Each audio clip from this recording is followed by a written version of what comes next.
On the phone with us this morning, Senator John Thune from South Dakota. Good morning, sir.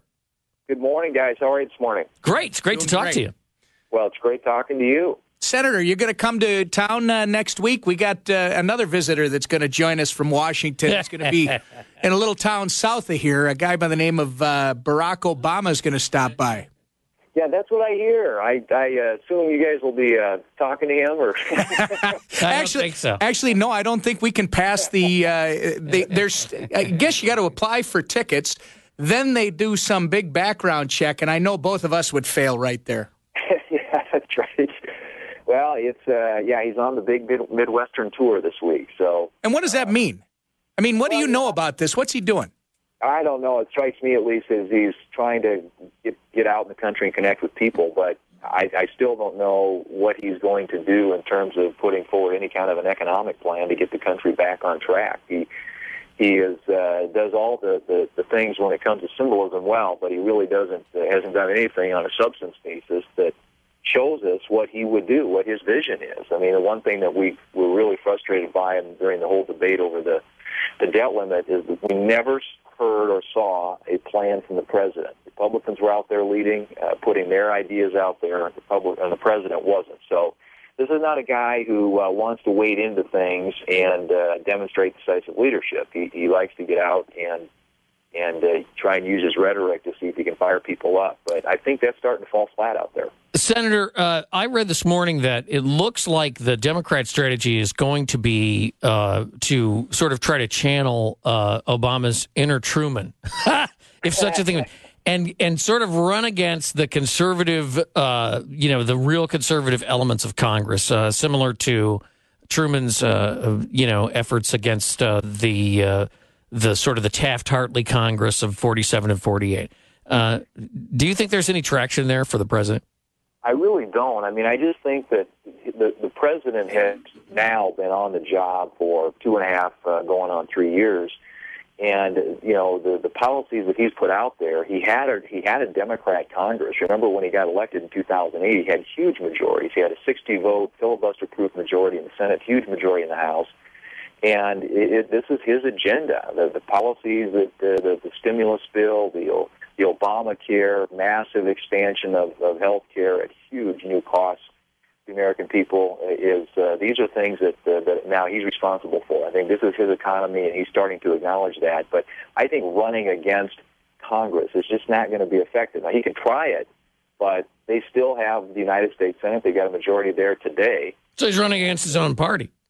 Well, he is. I mean, I suppose he can try and run against Washington, but he's part of it now. And he really has, in the last couple of years, made matters much worse. If you look at where the economy is from the time that he took office, you got 2.1 million more people unemployed. You got health care costs up by 19%, gas prices have doubled by about 100%. He's added 35% to the national debt. That's his record, and that's what he's got to take before the American people. So I can see why he would want to change the subject, but I think it's going to be hard to do. Well, I this is probably it shows my smart aleck nature, but you weren't invited to go on vacation with the Obamas to Martha's Vineyard, were you? No, I missed that invite in the mail. I mean, you know what, Senator, and we can make fun of it, but I heard somebody say over the weekend, the optics are awful. I mean, if you are out there and you're struggling to figure out how you're supposed to be leading this country back to prosperity, and the message that you're sending is, one, blaming it on others, and two, oh, yeah, by the way, I'm going on a vacation to one of the most luxurious resorts in America. That's not something that I would see Senator John Thune doing. Yeah, well, and I think you're right, and there's so much symbolism attached that it's an exclusive place. It's not the kind of place that the American people can identify with, and I think it demonstrates that the White House is pretty tone deaf to the plight of most Americans. You got 14. Well, nobody's taking a vacation, right? I mean, who's taking a vacation, right? We're all, yeah. And they've been critical of Congress, but it's a little ironic, really. Now, you come from a state that has, had struggled and has low taxes and has really seen some growth in the last few years. Why don't you talk a little bit about South Dakota?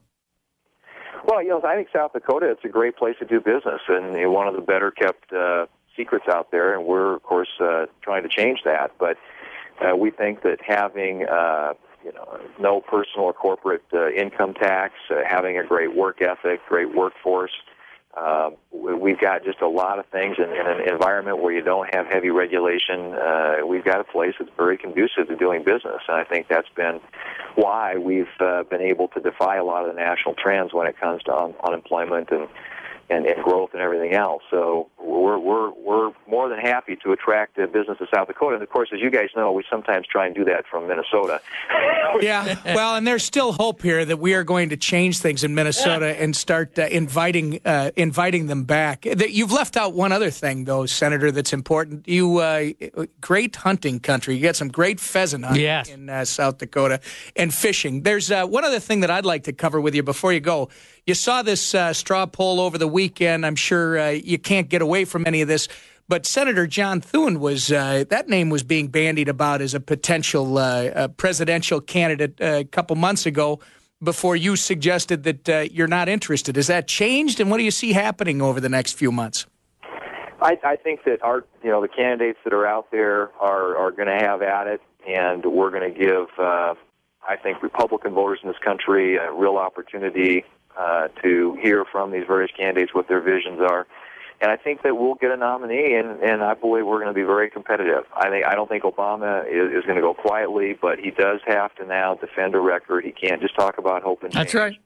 And I think that the American people are going to have a clear choice in November of 12, and I believe that they're going to choose a different style of leadership than what they've got today. Now, Senate Majority Leader Harry Reid says the Tea Party is going to fade away. Do you agree? I don't, because I just think that there are a lot of hardworking Americans out there who are frustrated with the status quo in Washington and who really believe that the country's headed in the wrong direction, that a country that is moving in the direction of a Western European social democracy and away from a concept of limited government and personal freedom, it's a very different model of government than what I think most Americans believe is our heritage and should be our future. And I hope that we will return to that kind of an idea about the future of this country and away from this massive expansion of government that is going to lead us more in a European direction. I don't think that's what the American people want to see happen. You mean I have to sell my black beret? I can't wear that anymore. I don't think I could do that. I might get arrested if I show up in South Dakota with a black beret. You're not going to be allowed to wear it here as long as I'm here. Senator, really appreciate it and hope we can get you on again sometime. It's great to hear you.